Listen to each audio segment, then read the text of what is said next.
Thank you, everyone. Thank you, Jasper and Goku. So I'm gonna cut my presentation a bit short to make sure we have some time for discussion at the end.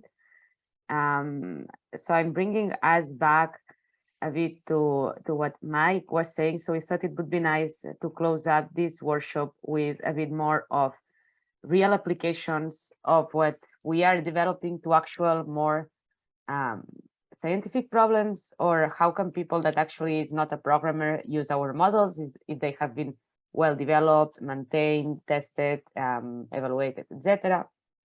So I'm Gemma. I'm the co-founder of a nonprofit organization called Ersilia Open Source Initiative. My background is in molecular biology, and only after I completed my PhD studies, I dedicated myself to computer science with the goal of making all these tools that you see every day published around, and all these cool things happening in AI and machine learning usable by experimental scientists, concretely in biomedical research. So if we think about the life of a machine learning model, so you start by creating the data, training your model, evaluating it. Hopefully you benchmark it. For your field, there is a number of databases that you can use to benchmark your models.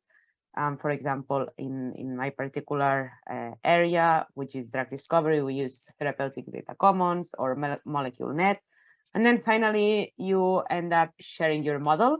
And here the question is, does sharing your model mean simply dumping your code and your checkpoints in a repository? Do you maybe go further? Do you think what impact can the model have on my research field? So if you work in industry, there is usually a number of solutions, or you have people that actually then make sure that people get the outputs of this model.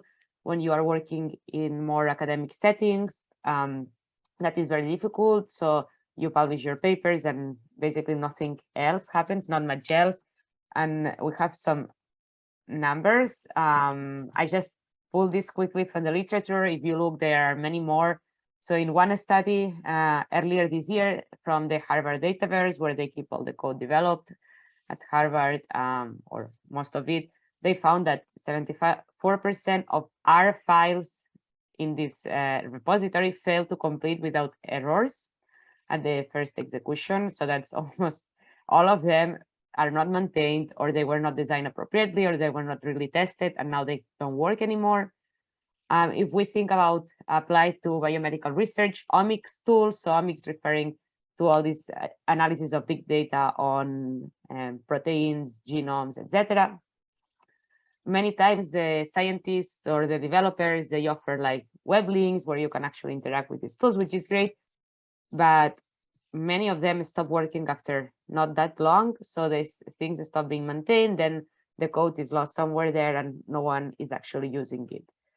So what can we do now? So what happens when you're in front of someone like this, which is actually me a few years ago, which I don't know how to program. I have no knowledge of environments, Conda, managing packages, etc. And I don't have an easy access to machine learning developers because they are not pretty much in hand everywhere. But the potential that I can save time, money, that I can really apply the outputs of machine learning to my research is quite high, and it could have a real impact. So what can we do in this scenario? I'm gonna talk you through an applied example, which is the Ersilia Model Hub, which is the tool that we are building at Ersilia. So just to close off, we've been almost 2 hours listening to more technical talks.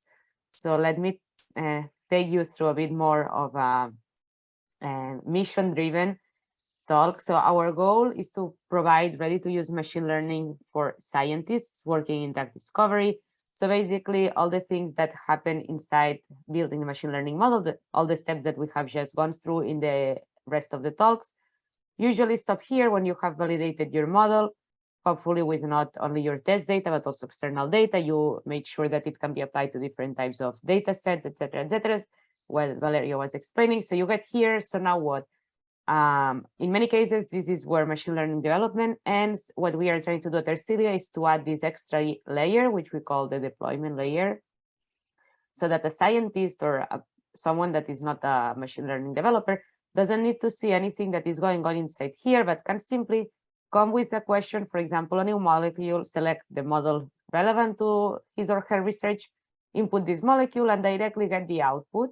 So they can use and apply this machine learning model insights without actually having to understand what is going on inside, which requires, of course, that the developers have done all the work that we have been discussing and making sure that the models are working and they don't have any biases. So why do we do this? This is the world. You're all familiar with it. You probably are based in very different countries. I'm currently here in Spain. So what happens if we plot this world according to the communicable diseases burden? We see how there is a huge imbalance. Most of the countries suffering from communicable diseases are low and lower middle income countries. And if we plot, on the contrary, the research output in these countries, we see how the map is completely reversed.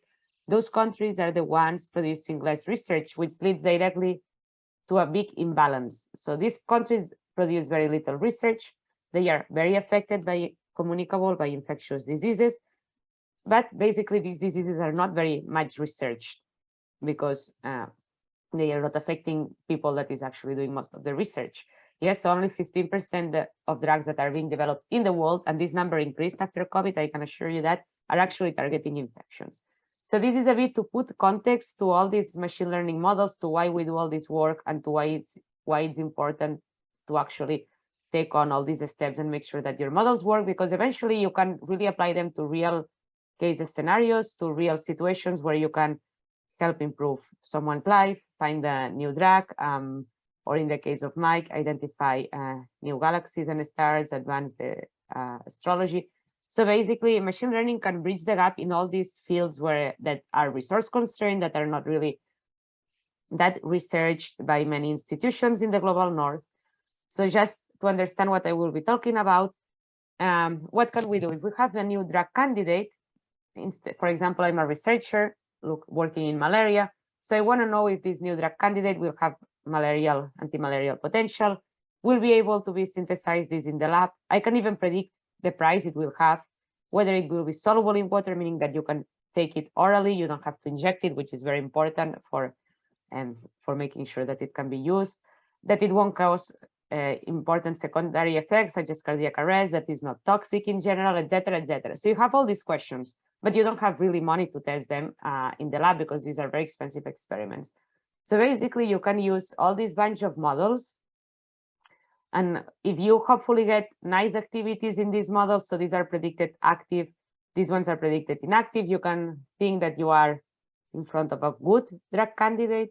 But if you are in the contrary situation where these kind of activities like toxicity, secondary effects, etc., are high, and activity against your target, it's difficult to synthesize in the lab, etc., are giving you low scores in the models or are classified as non-active, you actually think that you are in front of a bad drug candidate. Yes, so that's the type of work that we do at Ersilia. We try to provide all these models to make sure that scientists can actually use these predictions for their ongoing research, and they don't have to do tons of experiments, very expensive experiments, for which many don't have resources to. So this is our hub. You can browse it. I'll drop the links later. But just in the 5 minutes that I have left in the talk, I just want to explain a bit the journey that we made to arrive to this, to make sure that these models are deployed and usable. We take two types of models. So on one hand, you can take models that have been developed by third parties. So by any of you, you develop your models, you publish them in repositories. Data is always not available for these models. These models have been developed in a diversity of environments, as we were saying actually at the beginning of the talk. The requirements file, you maybe are not specifying your packages, and then the models start breaking every time that the package is updated. So you have all these different casuistics because these models may be more or less maintained. But we do the work to actually take them and make sure that these little things are improved, and then they can be used by other people. Or we also develop our own models. To develop your own models, you really need to take into account all these pipelines that we have been discussing about cleaning the data, making sure it's a standard, making sure that the columns are and the labels of your data is not introducing any biases. Heavily relying on automated machine learning solutions to be able to have a higher throughput. We are currently implementing, very importantly, interpretability scores to make sure that the scientists that are going to use these models can then have a sense of how good these models are working. And very importantly as well, benchmarking new models so that we make sure that what we are doing is actually the state of the art or as a state of the art as possible. So we built this Ersilia Model Hub, which is a platform of pre-trained, ready-to-use machine learning models for drug discovery. How it's orchestrated? Each model is uploaded as an independent GitHub repository, and the software, what it does is just simply goes and fetch this individual model, creates a code environment or a Docker, depending a Docker, and basically runs the model inside its own code environment, closes it, and that's it. And we have a backend of all these models on an Airtable, so we simply have all these different modules. The problems that we have found is packages get updated. Many packages are not, the versions are not specified, so we need to constantly keep checking the models and make sure that they are still working. You now as a user would need to download the models in your own computers, and currently we only have a deployment through a command line interface, which is not very usable by many people. Actually, very, very little people is comfortable using a command line interface. And of course, as well, something that many of you may have encountered, we cannot work on Windows machines. Our system only works on Mac and Linux. So at some point, it feels more of an obstacle course rather than actual developing models. You're just trying to solve all these infinite number of problems. So just very, very quickly, how we did solve some of them, and hopefully this inspires some of you when you are doing your work and thinking of how you can apply it to your own problems. So of course, you need to incorporate continuous testing to make sure that the models just don't break and stop working at some point. We do this by using GitHub Actions, because as I said, all our models are on GitHub. GitHub Actions is very, very powerful. Basically, every time we have automatic triggers that keep testing the models randomly and make sure that they are working. We developed all this with the support, I need to mention them, of amazing volunteers from GitHub itself. And so I encourage you to, if you develop a model, try to have some way of making sure that it won't break after half a year, that it will continue working. And then for the rest, we are testing different solutions. Of course, we aim at having a full online-based prediction tool, but that's costly and also a lot of effort from Ersilia's side. We're a very small team, non-profit organization, so we don't really have the capacity at this moment. So what we said is, okay, we need to have some kind of cloud-based system that uses a minimal setup. So Mike already mentioned it, but the solution that we found as a first step is to use Collab notebooks. There are other options that I think Valerio pointed me to them, like MyBinder, which also kind of deploy Jupyter notebooks. So I wanted to have kind of a more interactive session. This won't be possible, but let me just show it quickly. You can go to our repository. It's everything open source. So we have this template, which if you click onto it, you can open in Collaboratory. You do need a Google account to do this, by the way, and it's linked. We use it linked to Google Drive. So it's only for people with Google accounts at this moment. But basically, you can even use these functions where you basically hide all the code so people don't get scared. They don't think like, what is this? Of course, you can actually see what is going on inside, but you just need to keep clicking the steps, put your input folder, your output folder, etc., fetch the model. So you go to our database, check the model that you want, then you need to fetch, serve, and simply clicking here, you will run the prediction, get your results, and by clicking here, they will be automatically saved in your drive. So this is a very, very easy way, like the minimum that you can do as a non-expert to actually run a machine learning model, unless it's a complete web application. So this kind of easy deployments, that doesn't take a lot of time, that just writing a notebook, and instead of leaving all the code there, just trying to clean it a bit and making it less scary for non-programmers, can really increment the usability, visibility of our tools, also then more citations, more real impact, etc., etc. So to close off, I'll close off in 2 minutes, so we have time for discussion, but I just wanted to end in a very positive note of how is machine learning, when it's well applied, advancing real world studies in applied, in my case, to drug discovery. I'm sure Mike will have many other great examples.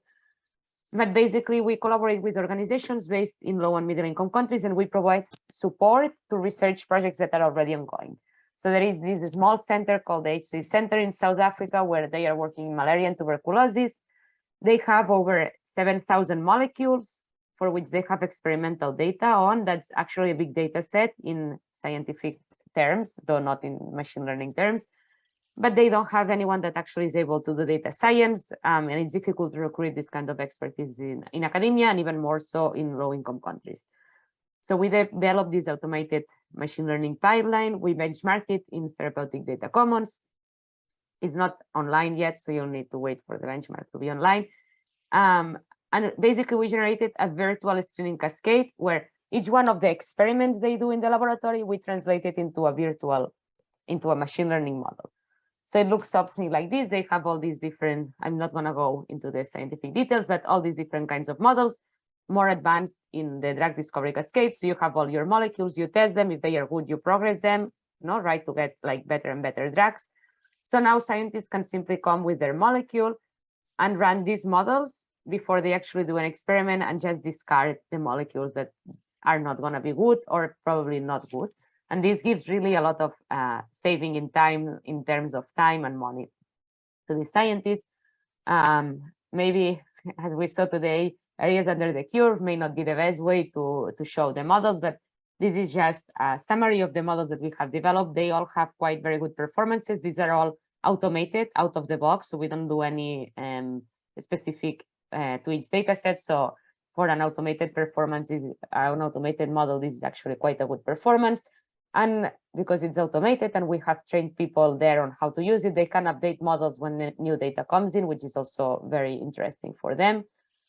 And the second case example, very quickly, we can then couple these models to the new fancy generative models, the same way that there are all these generative language models. There is also models that can be used to generate new molecules with the activity that you want, in this case against malaria, in collaboration with the open source malaria consortium. We generated a number of candidates, much more than we see here, but anyway, a large number. The colors go from less active to more predicted active against the malaria parasite. And actually we synthesized and tested in the laboratory a few of them.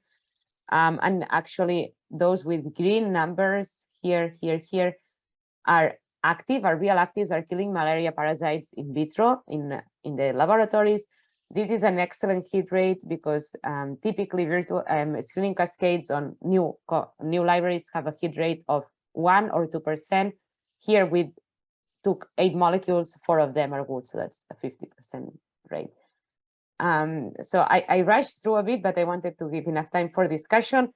The take-home message of my talk are there is a lot of potential for machine learning impact in real-world scenarios if machine learning is well developed, is well applied, and it makes sure that it's maintained and is easy to use by non-experts.